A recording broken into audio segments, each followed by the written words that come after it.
and welcome to the show this morning. The topic this morning is the Emancipation Proclamation. And of course, we have with us to talk about the Emancipation Proclamation, Dr. Revis Mitchell, Professor of History at Fisk University. And Dr. Mitchell, let me welcome you to the show this morning. It's always a pleasure to join your audience, and it's certainly a worthy topic.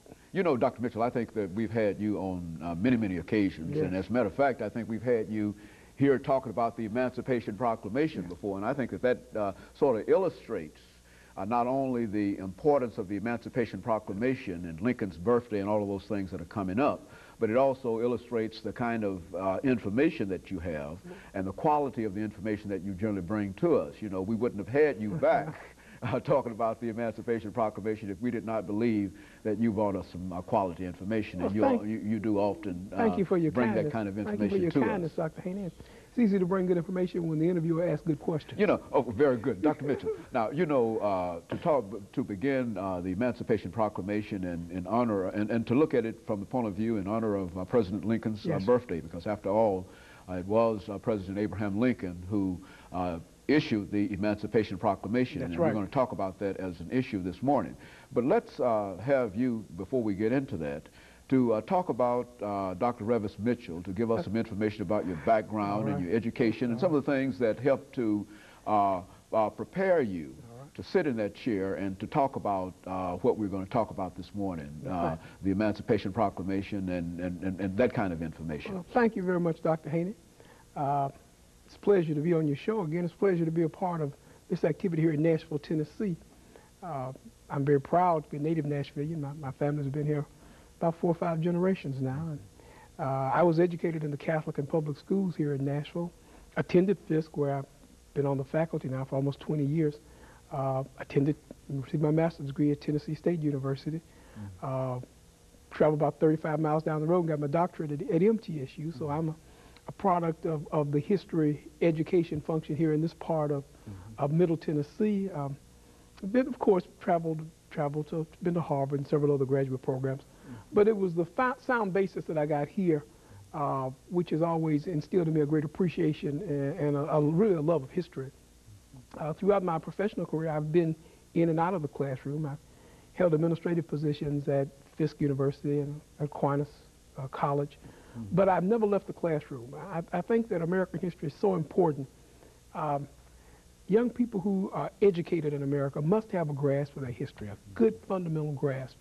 And quite honestly, sometimes we educate people to their professions, but we miss that broad liberal education. And it's such a wonderful country that we live in. It's important that we have an appreciation and an understanding and a firm understanding of our history.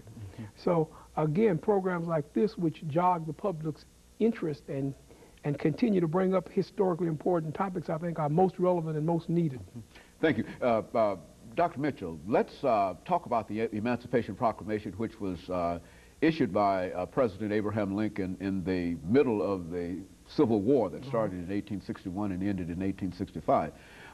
But before we get into the issuance of that emancipation, let's look at the subjects of the Emancipation Proclamation, because oftentimes I think people become involved with talking about the Emancipation Proclamation without recognizing that for the most part you're talking about more than 4 million slaves. That's right. Therefore, let's talk about the institution of slavery that eventually led to this whole conflict that eventually caused the proclamation to be issued. 4 million slaves in an institution that by the time it ended had existed for almost 200 years, over 200 years.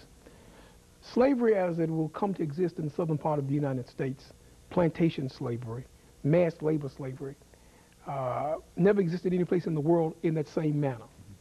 Now, of course, you've had slavery among the peoples. You had slavery of biblical peoples, ancient world. The first slaves, the first African slaves of the modern slave trade, and that's what we're talking about, this is the modern slave trade, were actually slaves probably in Africa before they were brought to America. The great misconception is that free people were all the beginnings of slavery. No, they were slaves. For whatever reason, you might become a slave in Africa. Losing in a combat or a battle, you might wish to enslave yourself because of economic conditions. But there were several reasons that led to slavery. So that was a slavery that produced those original African Americans who would become a part of the American spectrum in 1619. There's a very famous textbook by an author, Laron Bennett.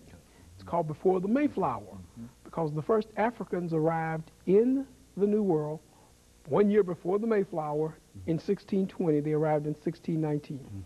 They didn't immediately go into the slavery that we identify later as Southern slavery, but they were like other bond servants or indentured servants. But because of tobacco, because of the importance of this one crop, because of the mass need for labor and the profitability of tobacco, we see developing bond slavery in a different way. Slavery forever. We see laws in early Virginia making the Negro a slave for life. So this was the slavery that evolved in the New World, which was very profitable. Slavery was always very profitable, and that's what slavery was about. It was about profit. Slavery only benefited the slave master. As the institution becomes more widespread, as the institution becomes more brutal, as the institution becomes more inhumane, we see other points pressed about the good of slavery. But at this point, this morning, as I have for almost 30 years now, there was no benefit in slavery for the slave. The benefit was totally for the master and the master class. Slavery will build the economy of colonial Virginia. Slavery then builds the economy of colonial Maryland. Slavery builds the economy of colonial South Carolina. In fact, many authors today point out that if it were not for the slave trade, the economy of the New World, of the English colonies, wouldn't have existed. Part of the South benefited from the agriculture of slavery. The other part of the South benefited from carrying the slaves. The other part of the Northeast carried the slaves. There was production and manufacture to trade for slaves.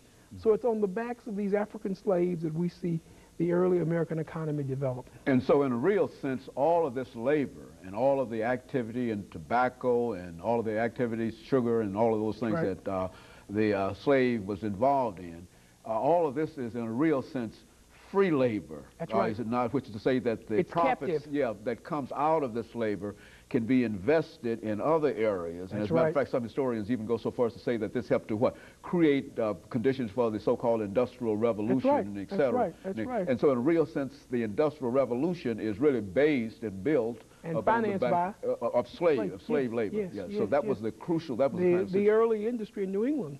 The major industry was distilling. Well, rum was distilled to trade for slaves.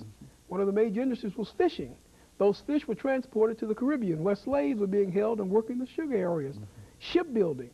Ships were built originally to bring slaves. So you're right, much of that. So much of that activity, the international slave trade, in a real sense, almost served as a basic kind of industry. An economic, that's right, and not only built the New World, but also reinvigorated the economy of England. Yes.